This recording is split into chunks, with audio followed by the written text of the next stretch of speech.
Good morning and welcome to another episode of the Indoor Environment Show.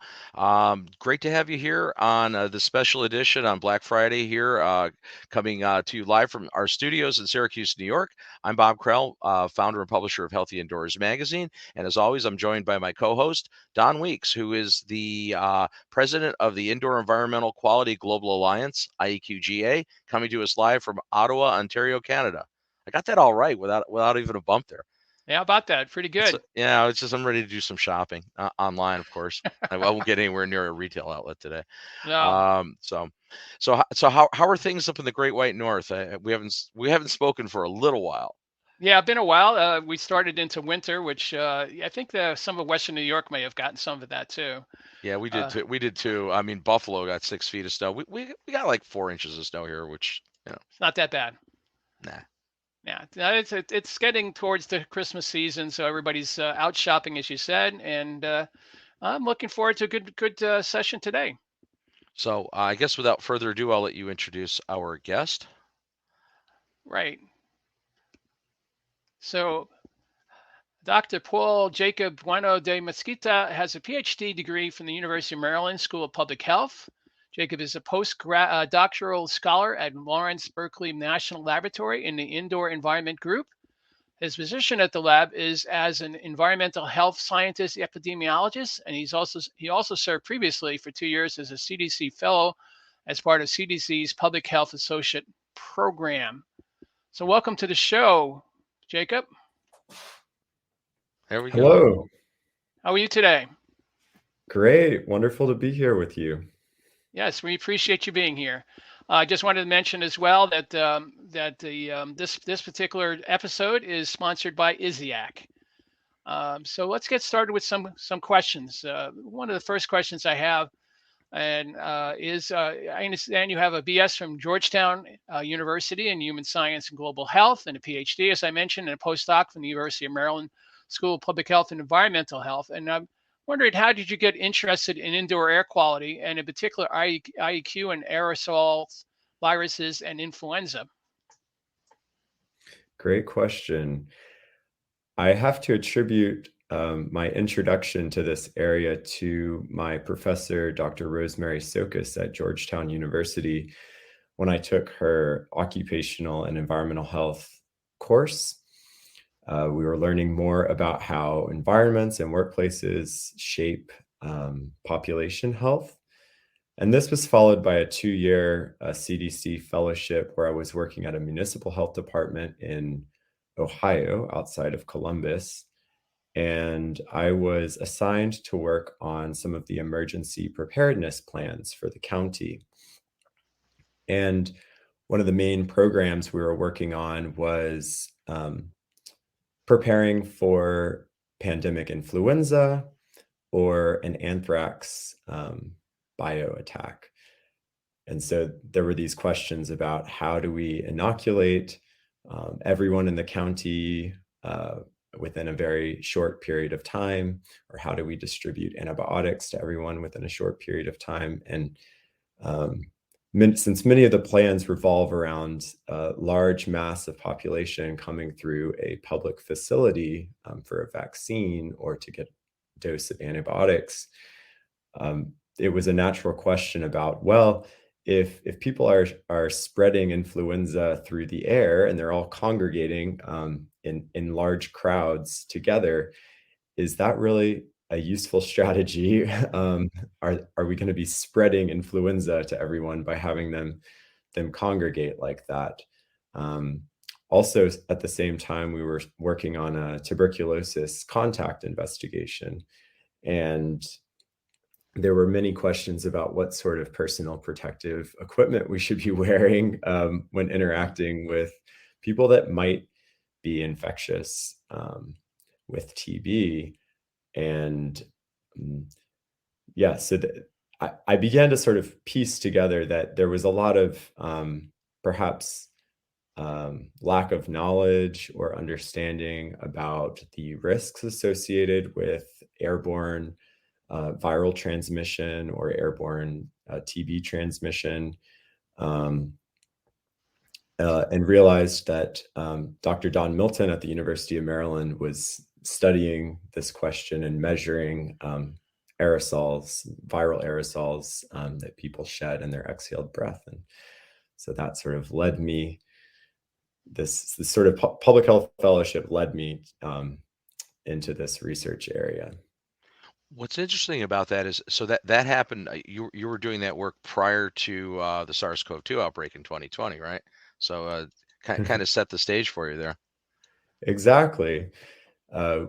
My dissertation focused on quantifying the risk of airborne influenza transmission in a controlled setting. I used data from a human challenge study where humans were infected with influenza willingly and put into a room with immunosusceptible people, and half of whom were wearing a face shield and doing a stringent hand hygiene protocol. So we could really control for mode of transmission. Individuals exposed by the aerosol mode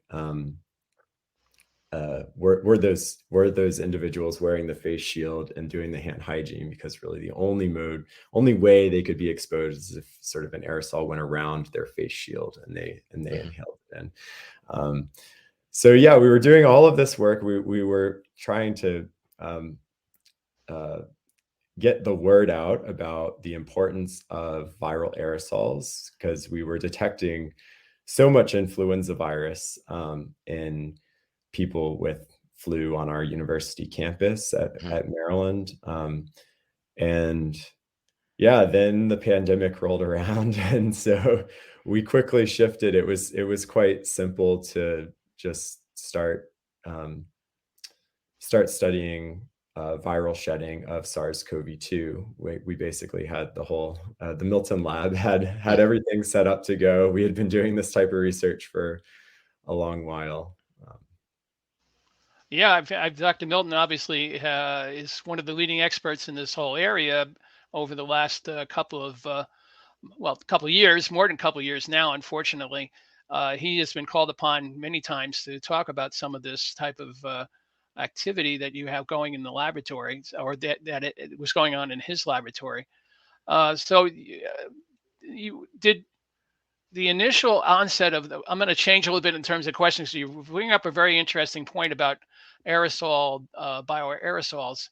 Did that strike a chord with other folks that were looking into the pandemic from a different viewpoint, shall we say, from a medical viewpoint, where they were looking and saying that's not normally where we get people sick, hence we ended up with the six foot distancing, and also a lot of concern about formites at that time and things of that nature. Mm-hmm. So this came from a different viewpoint, didn't it? What you were doing as opposed to what, say, some of them in the medical profession were worried about? Yes. We have a very strong, but perhaps smaller community of scholars and scientists that are studying airborne viral transmission, compared with the massive sort of biomedical research and practice realm. And so the medical community has a lot of power and a lot of influence, and is still sort of operating on a little bit of outdated science with respect to transmission of respiratory infections. It seems perhaps the pedagogy could be updated a little bit. And so, yeah, we were working really hard. Actually, it was quite frustrating because in the first, I would say even up till now, but especially in the first year or two of the pandemic, we were spending a lot of effort on trying to communicate everything that we have learned about airborne viral transmission, airborne influenza transmission, and what we were learning to also be true with airborne SARS-2 transmission. to the medical community. Especially, we wanted to make sure that medical professionals were had access to respiratory protection on the job, treating and caring for COVID-19 patients in healthcare settings. We know that those settings are higher risk for getting infected because there's so much potential exposure. Well, and that certainly wasn't the case, right? At the onset, it seems like there was a lot of misinformation, right? I mean, or at least lack of consistent messaging coming out to the general public. I mean, I think CDC was guilty of kind of knee-jerk reactions and not really getting a clear message out there. So I can see as a researcher that would be frustrating, since your group had been involved with stuff that would have been very valuable if it was actually becoming common knowledge at the onset. So Yeah, exactly. And so this is why we appreciate these opportunities anytime to be communicating our scientific findings and what we're learning. Um, yeah, I mean, we invest a lot of our time and energy into doing science, and it seems that uh, we're sort of gaining a clearer picture of airborne transmission and risk in indoor settings, and we really need to start using that knowledge more, especially while we're still in the midst of a deadly pandemic, and also facing potentially severe influenza epidemic this year, as well as other respiratory viruses that are going around. The pediatric RSV has been quite concerning, and rhinovirus infections in school and so forth. It does seem like that it is almost a perfect storm in terms of 3 different types of problems happening almost at the same time. So it's difficult, and of course, most of us have been given, I guess you would say, the leeway to not wear masks in environments. So getting people to go back to wearing masks, I think, would be a very tricky and very difficult, complex problem at this point, even though it may still be the best protection for many people. Exactly. We're in this world now where the pandemic has sort of been treated as over in many right. places, and there's this great urge to want to get back to normalcy, and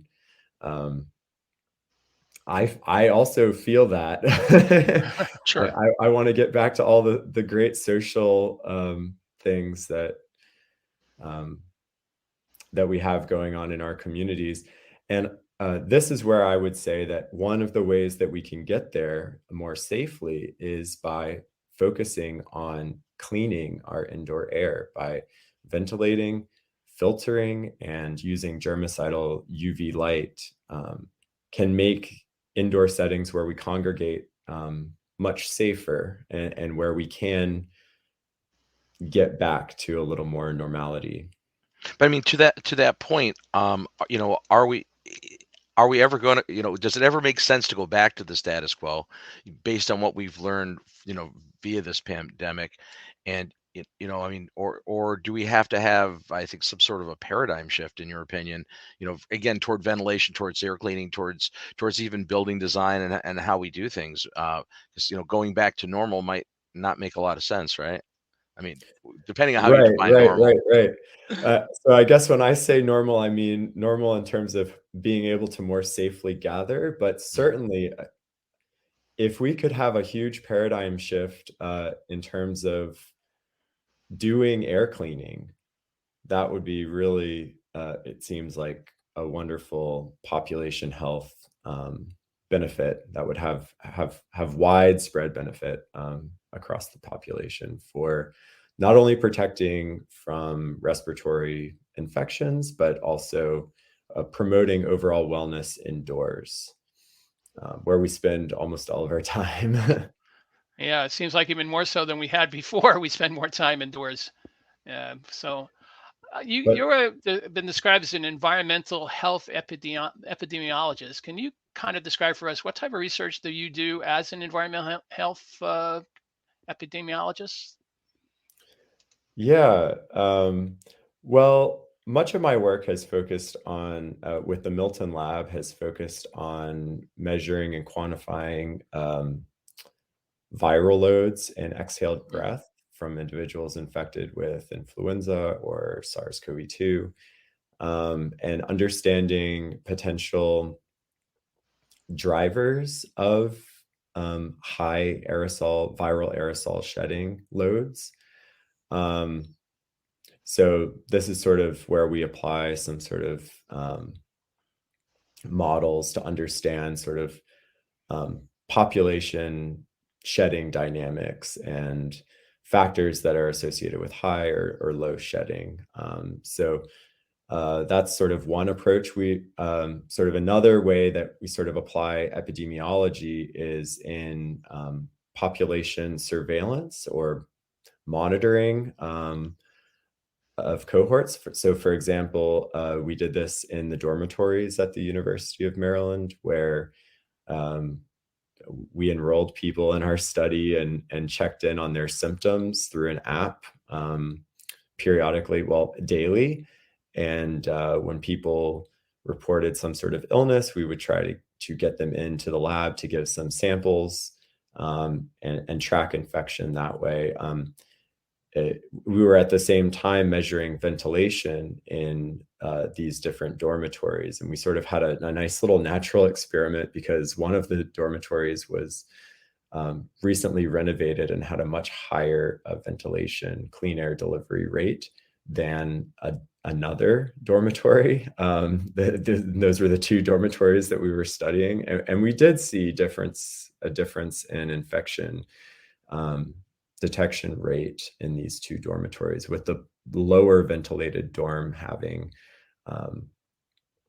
almost 3 times more infection detected, infection rate detected But over the course of the study.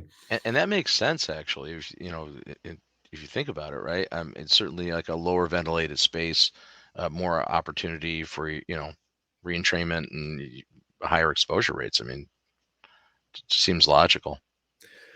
Yeah, some of the modeling that I did in these dormitories showed that the ventilation rate can really make a difference for someone that's shedding, for example, the median amount of airborne influenza that we observed in our campus community.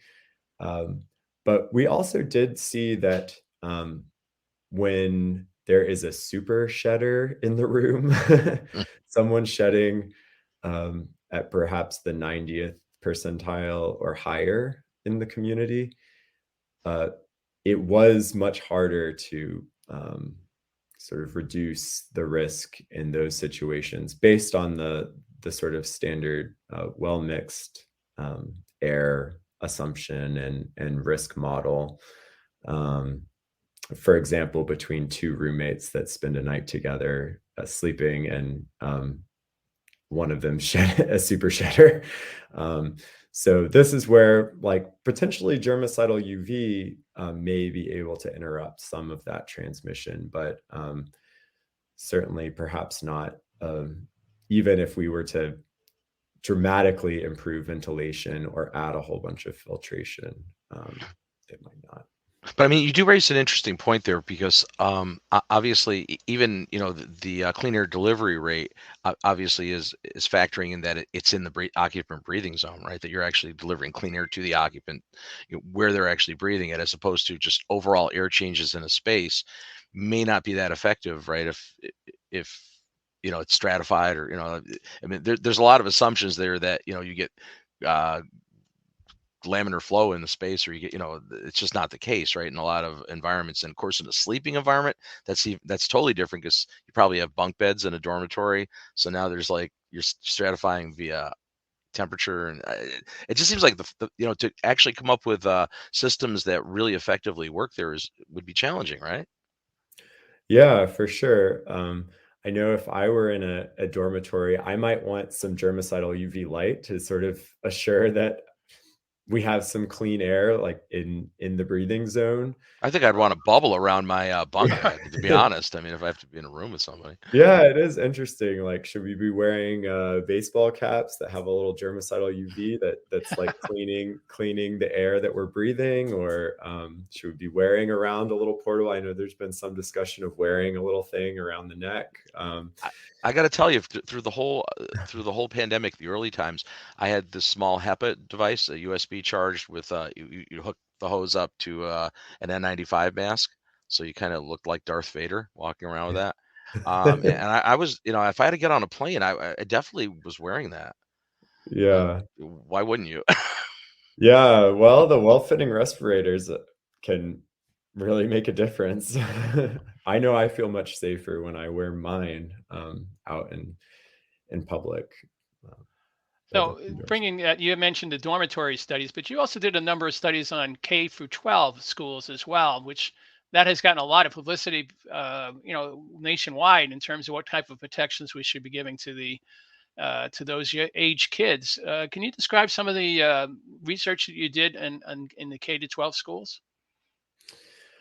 Yeah, so we've done two things here with Lawrence Berkeley National Lab regarding the schools. One was a little sort of risk assessment where we applied known parameters of airborne SARS-CoV-2 risk, airborne transmission risk to a typical K-12, or I think we focused on high school, and tried to estimate some benefit, some potential benefit by increasing ventilation, increasing filtration, and or increasing or implementing some germicidal UV light, some upper room UV, and sort of modeled what these approaches, how these approaches might influence the R naught, the reproductive ratio, and sort of how much might be needed to get below 1 to sort of quell sort of a pandemic. The interesting thing in these congregate settings is the potential for super spreading,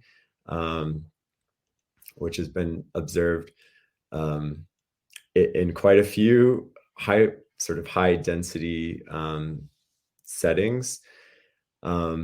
So I guess there's still some question about to what extent these air cleaning strategies can probably would reduce some risk, but in terms of like mitigating transmission up close, at close range between people. But certainly it seems like there's good potential to reduce super spreading events or transmission happening across a room space among people that weren't really having a close interpersonal interaction. And so that seems where a lot of this benefit, where there's more certainty that there's a lot of benefit from implementing these indoor air cleaning policies. And so this also sort of lends well to that it could be helpful to keep some spacing to sort of reduce the higher risk, because we know there's this higher risk at close interpersonal sort of contact where you're breathing another person's sort of aerosol cloud coming out. And so that's one of the things that we did in the schools. Another thing that we did was a survey of K-12 schools across the country to understand what they were doing in terms of air cleaning during the pandemic.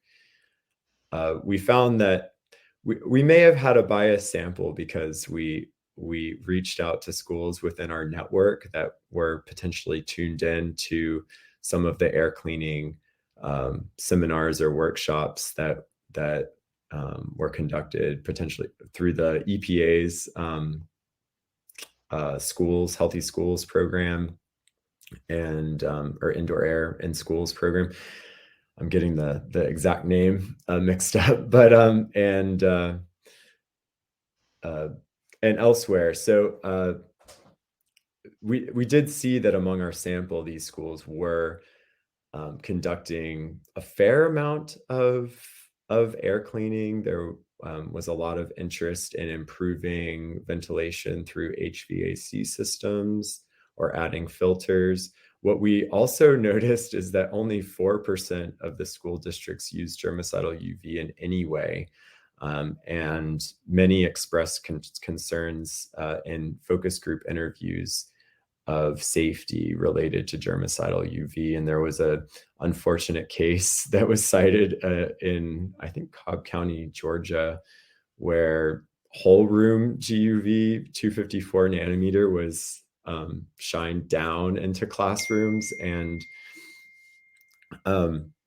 meant to be turned off when individuals were in the room, but there was some problem with that. Anyway, so there are these cases where germicidal UV is not done properly, and unfortunately, that seems to have sort of spread some bad PR across the nation to other districts that might be interested in trying it. But yeah. So that's unfortunate, as you mentioned. Well, other air cleaning devices have been used in schools that that may or may not necessarily be emitting ozone in some cases.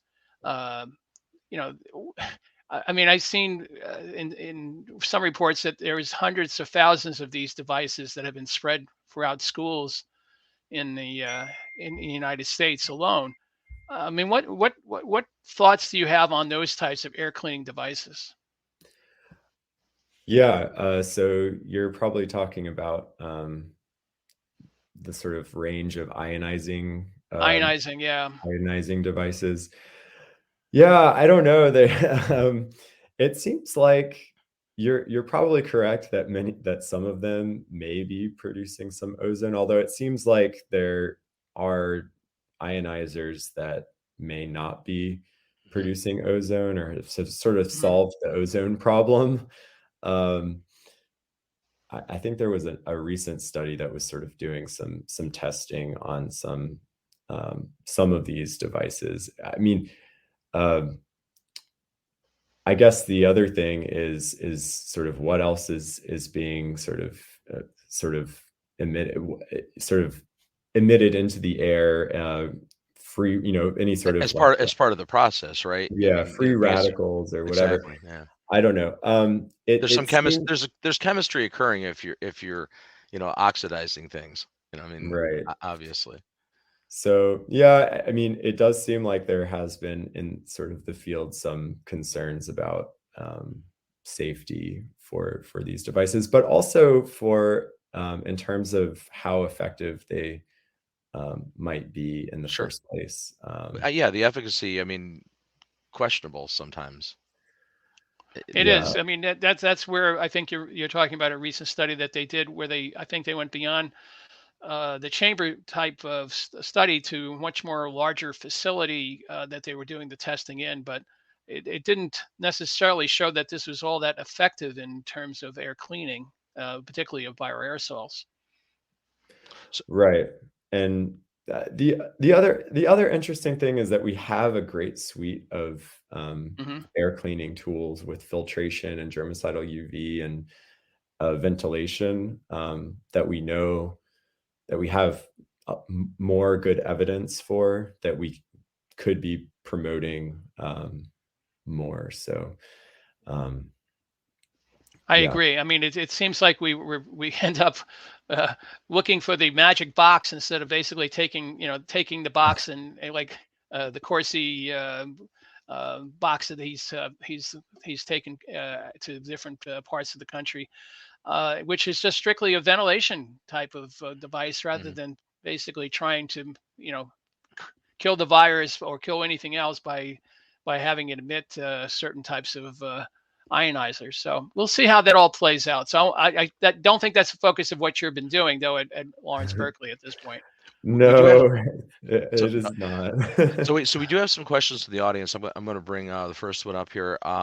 This was, I'm looking at installing upper level germicidal UV light fixtures in the common areas of a low income seniors apartment building, ceilings of 12 feet. And the rest of the question is wondering if it's better to go UVA, safer, or UVC, more effective. Can you offer any advice on that? Yeah, so all the time when we're talking about germicidal well, we're generally talking about UVC. And for upper room fixtures, you can use, it's the standard 254 nanometer wavelength UVC.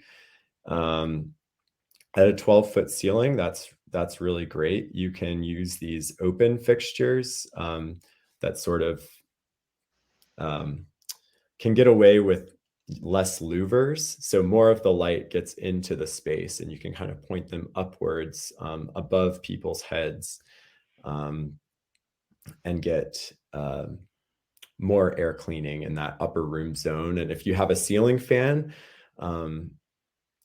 that can help mix the cleaned air from the upper room back down into the breathing zone. And sort of back around. So yeah, that seems like a great way to use germicidal UV, a great setting for it. Yeah, I hope you explore it more. So we have one other question I'll bring up. So you're assuming that controls that reduce overall SARS CoV-2 exposure actually reduce transmission. I can't find any epidemiological studies documenting this. And please provide citations of your work on this, citations of other work not based on modeling, but actual COVID cases. And there's some other follow-up to that, which we can get to later. So flash these up again. Controls reduce transmission. Yeah, it's a long let's one. see. I'm trying to think off the top of my head of studies. I mean, there are a range of studies now that have sort of related, have managed to link, I think, ventilation rate. I mean, even this study out from Italy in schools with schools that are better ventilated, associated with lower transmission of SARS-CoV or lower incidence in schools. I think there's sort of more of these studies are coming. I think this also points to sort of the challenge with doing these studies. It would be great to have a little bit more. I mean, when we did these sorts of epidemiologic studies at the University of Maryland focused on influenza and other respiratory viruses, we worked really hard to get a strong cohort of students that were enrolled in our study that we could follow over time. In the community, we don't really have comprehensive infection monitoring programs. And so oftentimes it's really challenging to link up different, air cleaning use of air cleaning strategies, ventilation, germicidal UV with actual reductions in case counts. But there's a lot of good evidence mechanistically that these air cleaning strategies do work and can actually are either removing the virus from the air or inactivating it. And so we can, based on everything that we know about the infectious dose generation rate and the relationship between that and infection, a given exposure, there's sort of strong evidence that the air cleaning strategies work. What else? I would say that, It's also sort of known that for influenza, and there is some evidence for SARS too, that the dose makes the poison. So the higher the exposure,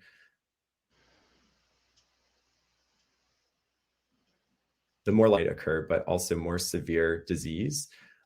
So this has been shown for, well, and also especially airborne inhalation dose for influenza. And so reducing exposure in any way can give some benefit, even if infection is not hindered in certain cases. It's possible to potentially reduce the impact of So the that. severity on the individual that contracts it. Okay. So I've noted in your CV, you talked about that you conduct quantitative aerobiological modeling to estimate airborne transmission risk for SARS-CoV-2 and to support interventions in public spaces, schools, correctional facilities, film sets, and others. Can you kind of describe to us the modeling that is completed in order to estimate an airborne transmission risk of SARS?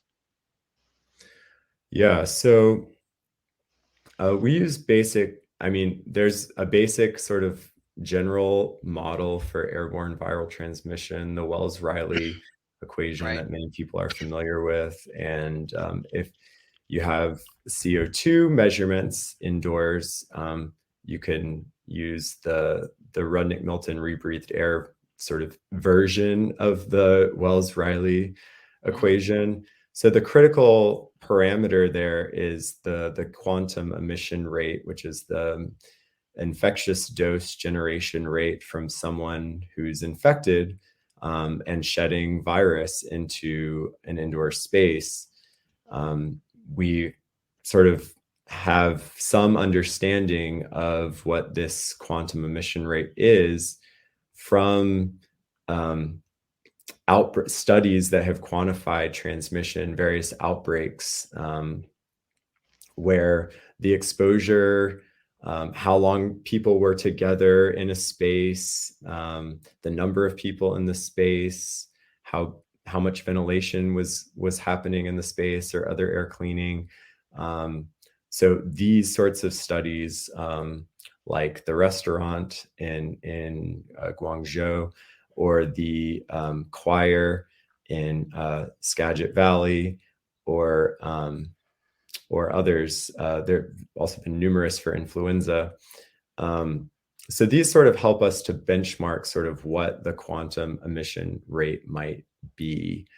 And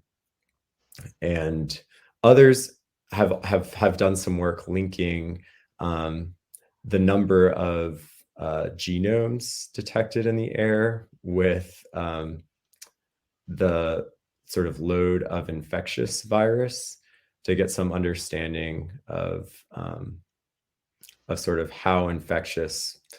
When we say there's 1,000 copies of viral genome in the air, how much of that is really infectious virus? So there's people working on that side of it right now. Although it's often sort of hard to culture the virus in general. But these outbreak studies really have shown how infectious the virus can be, and have sort of given enough information about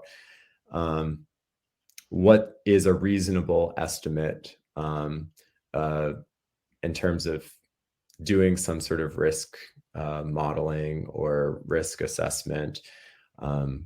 Often we may want to take a conservative approach and consider that someone can be very infectious in an indoor space if we want to try to mitigate the most amount of transmission possible. I was wondering, you mentioned that you have done some work with the film industry, and it's a role as a scientific advisor in reducing COVID-19 risk on film sets. Can you kind of give us a little bit of description of what that was about? Yeah, this is work that I did with Sabrina McCormick, who's a environmental health professor at George Washington University. She started a company, Pandemic Proof Productions.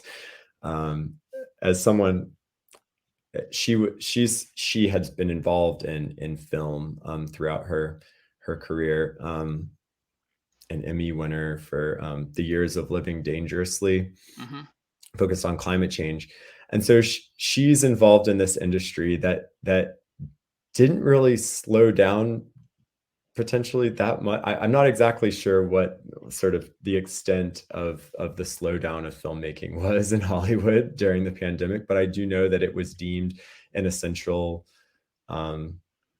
business or essential service. And so much of the filmmaking was going on throughout 2020 and the early part of the pandemic and 2021. So Sabrina was in there. She was trying to make the film sets safer so that there weren't big transmission events happening on sets that can really throw back a production. So it was really wonderful to work with her. We did a little bit of modeling to sort of figure out how to sort of work CO2 monitoring on sets, and if the CO2 levels reached a certain threshold, then they would have people go out for a fresh air break. They were also able to use heavy duty air cleaners because, as I learned in this industry, when they're shooting film and it's really cold outside, but it's actually like a scene in the summer, they have these like heavy duty air blowers that can like deliver a lot of like warm air into a space. And so we took advantage of those tools to sort of add clean air into different spaces on sets, use some germicidal UV. And also there were a team of people on these sets that really helped enforce sort of pandemic controls. So it was a wonderful experience of like translating some of the basic knowledge about what we know can help mitigate exposure onto the film sets. And it seemed to be remarkably effective. We didn't really have many transmission events observed on the sets. And yeah. So did they offer you a small part as part of your compensation for being on the film? Yeah. Only you would follow up with that, Don. I don't know, but the movie Amsterdam we worked on, and yeah, you should see it. It's really Everybody was in it, and pretty much. That's the only reason why, like, some of the productions were lower budget, so it was nice to work on like one where they have to have enough budget to get sort of the pandemic proof productions out. But yeah, so it was a good experience. Interesting. Don, we have another audience question. I'm going to try Sure. to pull it in now. There always seems to be a rub between local energy codes and national standards, such as LEED, Passive House, etc., which generally want to limit the ventilation rates for energy saving reasons. So using ERVs can help in new buildings, but what can be done in existing buildings? Interesting question. Yeah. Well, yeah, this is a good point about now what we're thinking about. I mean, much of the focus of the Lawrence Berkeley National Lab is focused on, in our particular area, is focused on decarbonizing the built environment. And since buildings are a major consumer of energy across the country, so yeah, but how do we do that and at the same time try to promote health and wellness and reduce airborne transmission of disease? So yeah, the ERVs are one thing. So for retrofits, I guess another sort of approach for retrofitting could be to use germicidal UV. I know many sort of institutions or schools that we've surveyed have tried to redo their entire HVAC system, and that can be a hugely disruptive and comprehensive sort of change. And maybe it helps increase the ventilation rate overall by an air change or a few air changes per hour. But yeah, there's a lot that can be done by simply adding a germicidal UV fixture with a ceiling fan, or adding some filtration devices into the space. There's a lot of talk about heat pumps now as sort of a nice, more energy efficient way of dealing with thermal comfort indoors, but also sort of providing some airflow. So yeah, it's a good question that I think that we're exploring more, how to provide sort of optimal clean air in a energy efficient way. I was wondering, you and your colleagues published a research paper entitled Control of Airborne Infectious Diseases in Buildings, Evidence and Research Priorities. Can you please tell us about this paper and what are the research priorities listed in it? Yeah. Well, this is a paper where we sort of went to the literature and synthesized a lot of the wonderful work that had already been done or was actively being done during the pandemic.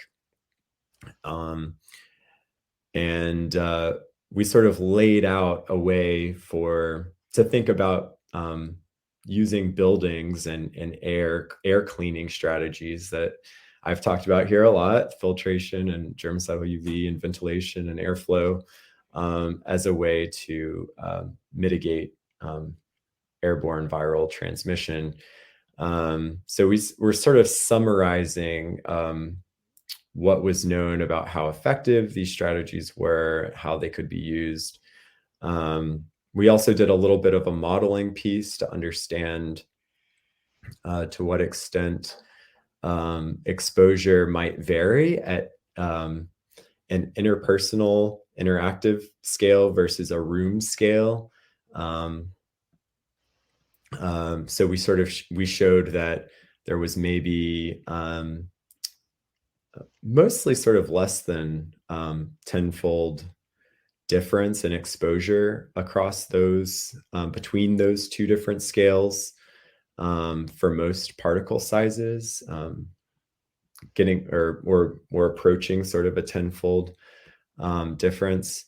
But we did also lay out some research priorities into sort of three categories. One was in well-characterized environments, these sort of classic chamber studies, and using computational fluid dynamics to support sort of understanding of within room spatiotemporal movement of infectious aerosols.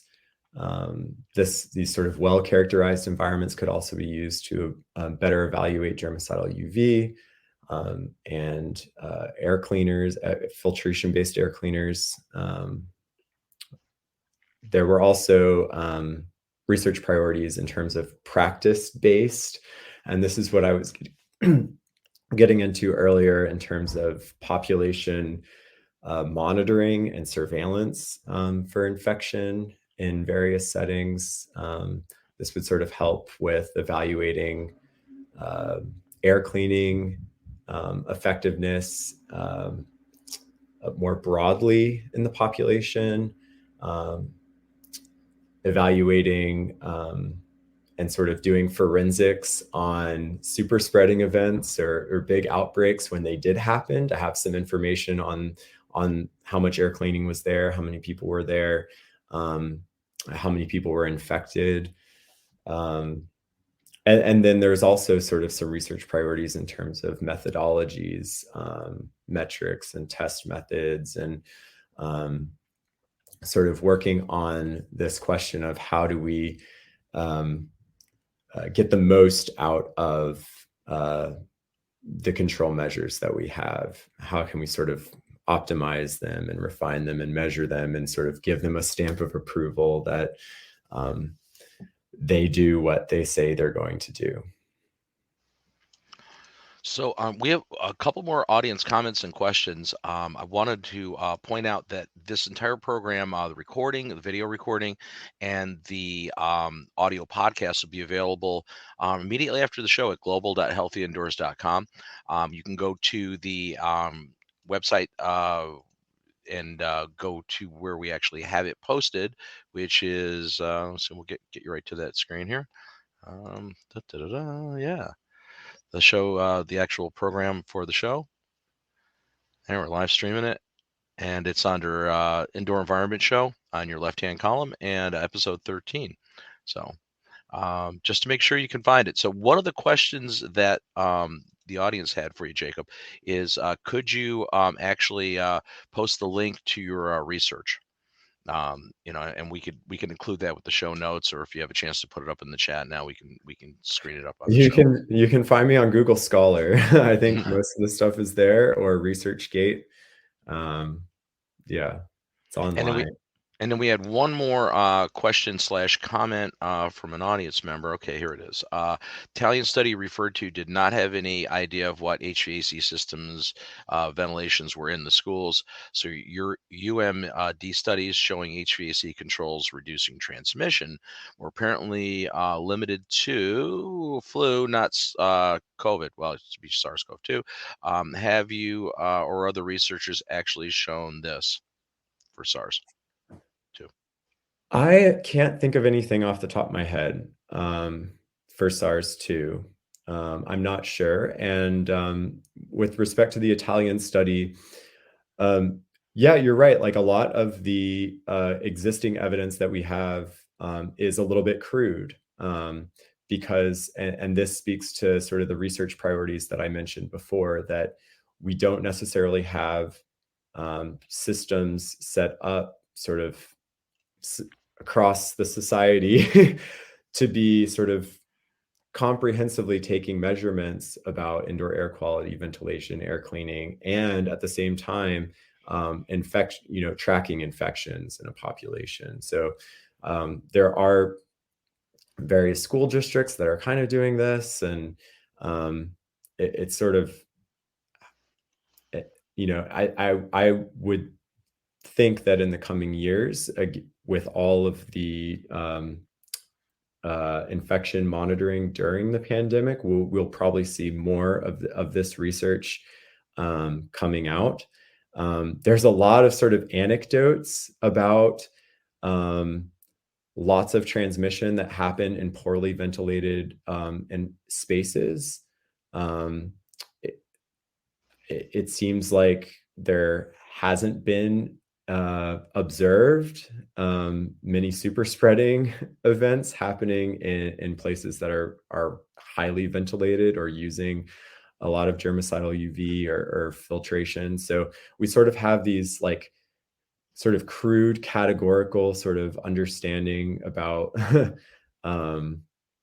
about this in real life. And this is actually something that interests me a lot. Like, I would love to sort of present, do an intervention study where we add GUV to a school and track the infections over time, add it to a restaurant and be measuring every, infections in people that are at that restaurant over time. There's things to do, but we need funding and support to be able to do it. Sure. And yeah.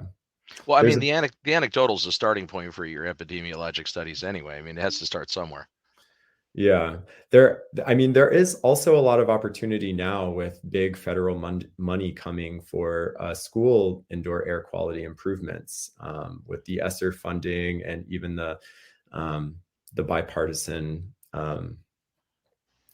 bill that passed in the fall, that will support these sort of air cleaning strategies in schools. And we know from our surveys of schools that this money really does help and is being used to buy up air cleaners, improve filters to MERV 13 or better.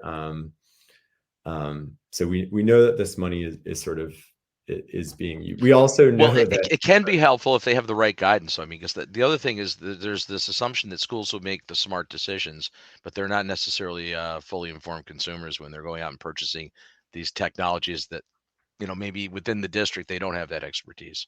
Yeah, and that's a huge opportunity for us right now, that we need to make sure that any school district that is going to use these funds and wants to make these changes feels like they have the technical support and guidance to be able to make the best decisions, get the best benefit for their money, get the best benefit in terms of infection control and indoor air quality in their schools.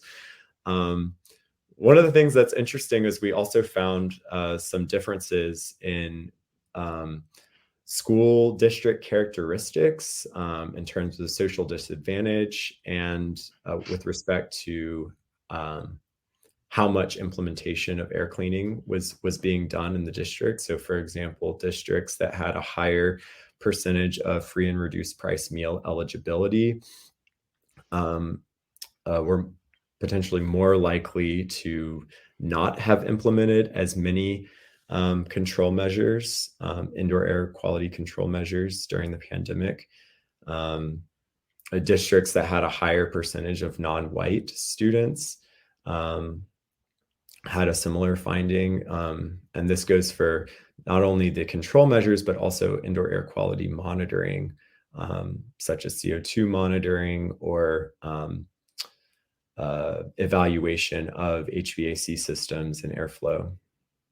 But that's not a surprise, though, right? I mean, it's pretty well known that there's a racial inequity in public schools. I mean, this is, and I think maybe this recent pandemic, really illustrated that pretty heavily.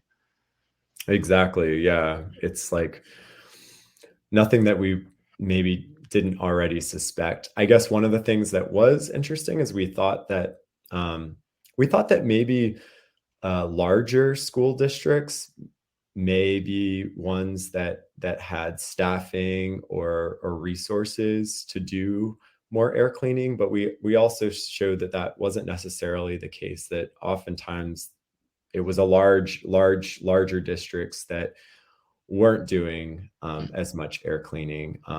But that could also be because some of these larger districts were districts that had greater social disadvantage as well. Well, we're out of time. We do appreciate this visit. I should mention that we were originally having two researchers here. Marco Philippe King was unable to join us today. We hope to catch him on a later date. But we do appreciate, Jacob, what you being here and exploring with us some of the things that you're doing in terms of your research. And I thought it was really worthwhile. So back to you, Bob. So yeah, so also wanted to remind you that the this program, right, the Indoor Environment Show, is a joint production of the International Society of Indoor Air Quality and Climate (ISIAQ) and the Indoor Environmental Quality Global Alliance (IEQ-GA). Lot of words to get out there quickly, but we've been doing the show for over a year now, and it's always a pleasure to bring experts like Jacob on to get involved and speak a bit more on to some of the interesting stuff that they're doing and talking practical applications with it. So we'll be back again next month, right? I Yep. believe, right? And it's somewhere before the holidays. We actually don't have a date yet, or do we? Not as yet. No. Yeah, it's gonna be late December though, so stay tuned. And again, this episode is is available now at global.healthyindoors.com. So you can go to that website and scroll down the left side and look for indoor environments on the left tab, and you can see all 13 episodes. How exciting! So I guess without further ado, I want to thank Jacob for joining us today. Don, Hang on a as all. second, Jacob. After we close the program, if you don't mind. Oh yeah, Go I ahead. guess that's our post thing that nobody gets to see. But it's the secret club. You know, you're part of the club now, Jacob, because you've been a guest on the show. But anyway, we'll be back again. Next month for another exciting broadcast of the Indoor Environment Show. Until that time, please stay safe and healthy.